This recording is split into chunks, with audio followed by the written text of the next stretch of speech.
اللہ نے اس بات کا ذکر کیا ہے کہ ہم نے آدم کو پیدا کیا اور آدم کے بعد انہی میں سے ان کی بیوی حوا کو. یا ایھا الناس اتقوا ربکم الذی خلقکم من نفس واحدہ. اے لوگوں اپنے پروردگار سے ڈرو جس نے ایک جان آدم سے تم کو پیدا کیا. وخلق منها زوجها اور آدم سے ان کی بیوی حوا کو بنایا. وَبَثَّ مِنْهُمَا رِجَالًا كَثِيرًا وَنِسَاءً. اور جب دونوں کو اللہ نے پیدا کر دیا، آدم کو بھی بنایا حوا کو بھی بنایا، ان دونوں کے ذریعے اللہ تعالیٰ نے انسانی نسل کو آگے بڑھایا. جب تک حوا پیدا نہیں ہوئی انسانی نسل آگے نہیں بڑھ پائی. یہ اللہ کا بنایا ہوا نظام ہے. دنیا آگے کبھی بڑھے گی جب مرد اور عورت ان دونوں کے ذریعے ایک پریوار بنے گا، ایک گھر بنے گا. اور مرد اور عورت کے ذریعے ایک پریوار کیسے بنے گا؟ وہ کسی حرام رشتے کی بنیاد پہ نہیں بنے گا، وہ گرل فرینڈ اور بوائے فرینڈ کے کلچر کی بنیاد پہ نہیں بنے گا، وہ لیونگ ریلیشن شپ کی بنیاد پہ نہیں بنے گا. ایک پریوار اگر بنے گا، ایک گھر اگر بنے گا، ایک خاندان اگر بنے گا تو نکاح کی بنیاد پہ. اور میرا جملہ نوٹ کر لو، جس محبت میں نکاح نہیں ہے، جس محبت میں لڑکا دعویٰ کرتا ہے کہ میں لڑکی سے بہت محبت کرتا ہوں، لیکن اس لڑکی سے اگر وہ نکاح کرنے کو تیار نہیں ہے، وہ نکاح کے بجائے کسی اور طریقے سے اس لڑکی کو حاصل کرنا چاہتا ہے، وہ محبت ہی نہیں ہے میرے خیال سے. وہ محبت کے نام پہ ٹھکوسلا ہے، محبت کے نام پہ ہوس ہے، محبت کے نام پہ واسنا ہے، محبت کے نام پہ لشت ہے، محبت کے نام پہ اپنی جسمانی شہوتوں کی تکمیل ہے. نکاح کیا ہے؟ کبھی آپ نے غور کیا؟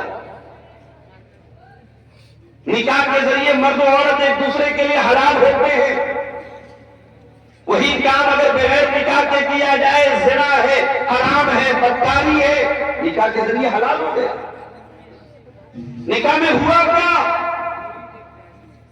لڑکی کے ولی کی اجازت، لڑکے کی طرف سے گواہوں کی موجودگی، مہر اور لڑکے کا قبول کر لینا کہ ہاں میں نے اس لڑکی سے میں نے اس لڑکی کو اپنے نکاح میں قبول کیا.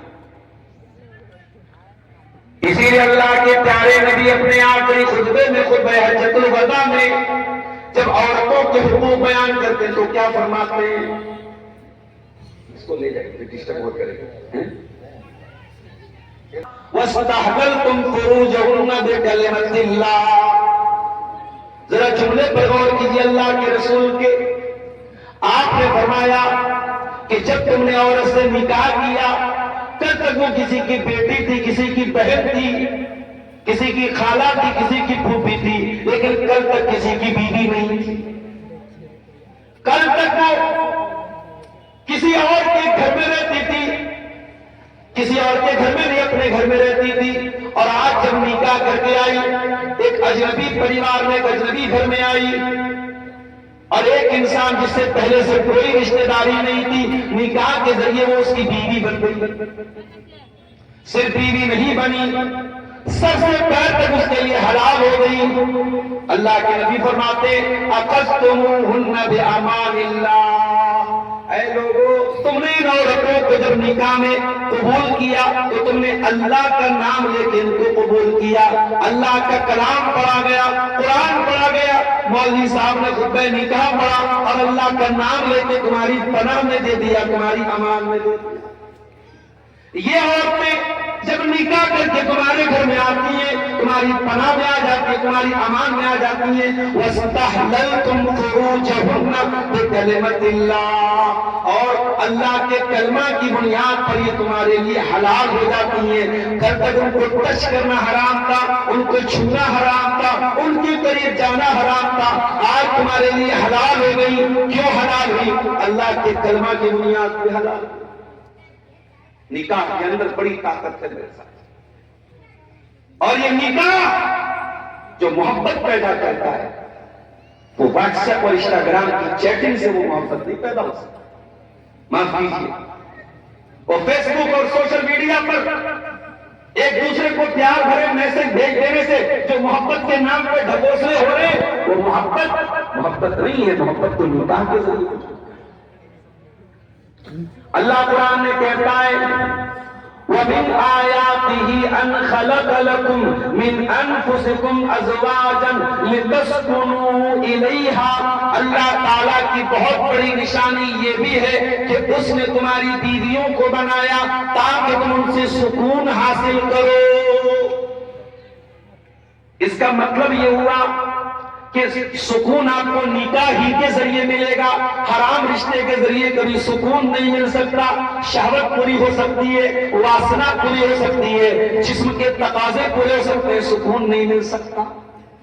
سکون ملے گا تو بیوی آپ کو سکون، جو اللہ کے کلمے کی بنیاد پر آپ کی زندگی میں ہے، بیوی سکون لے کے آئے۔ اور دنیا کی تاریخ گواہ ہے اس نکاح نے کتنے نوجوانوں کی زندگیوں کو بدل ڈالا میرے ساتھ۔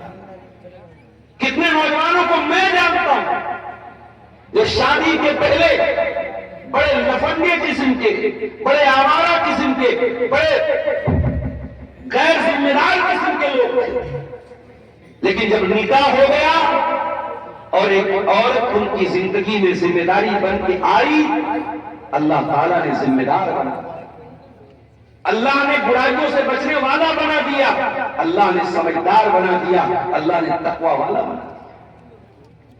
اور اگلے جملے پر غور کیجئے وَجَعَلَ بَيْنَكُمْ مَوَدَّةً وَرَحْمَةً، اور اللہ نے میاں بیوی کے بیچ میں محبت پیدا کر دی، رحمت پیدا کر دی۔ محبت اللہ نے پیدا کی ہے نکاح کے ساتھ، یہ محبت دنیا کی کسی طاقت میں پیدا نہیں۔ آپ شنکر نگر سپول کے رہنے والے ہیں، شیرسابادی برادری آپ کی کٹیہار اور ارریا اور کشن گنج تک پھیلی ہوئی ہے۔ آپ نے نکاح کا پیغام بھیجا، یہاں سے 100 کلومیٹر 150 کلومیٹر دور یا اور بھی دور مان لیجئے، لڑکی سے آپ کا پہلے سے کوئی جان پہچان کوئی تعلق نہیں، لڑکی آئی آپ کے گھر، آپ سے شادی ہو گئی، بیوی بن گئی آپ کی، وہ آپ بے روزگار تھے، کل تک اکیلے کھانا پڑتا تھا، بیوی کو کھلانا پڑ رہا ہے، احساس ہوا یار میری آمدنی تو کم ہے، کچھ اور کرنا پڑے گا۔ دوستوں سے مشورہ کیا، دوستوں نے کہا قطر چلے جاؤ۔ مجھے معلوم ہے بیرپور کے علاقے کے بہت سارے ہمارے نوجوان قطر میں جاب کرتے ہیں، کام کرتے ہیں، قطر چلے گیا، ویزا بن گیا آپ کا، ٹکٹ آ گیا، فلاں تاریخ کو فلائٹ ہے آپ کی پٹنہ سے، جانے کا ٹائم آ گیا۔ ابھی شادی کو صرف 1-2 ہفتے ہوئے ہیں، اتنا آپ کی بہن نہیں رو رہی ہے، اتنا آپ کی ماں نہیں رو رہی ہے، اتنا آپ کے وہ رشتہ دار نہیں رو رہے جو سالوں سے آپ کے رشتہ دار تھے۔ 1 ہفتے 2 ہفتے نکاح کا یہ رشتہ ہوا ہے، وہ عورت زاروں قطار رو رہی ہے۔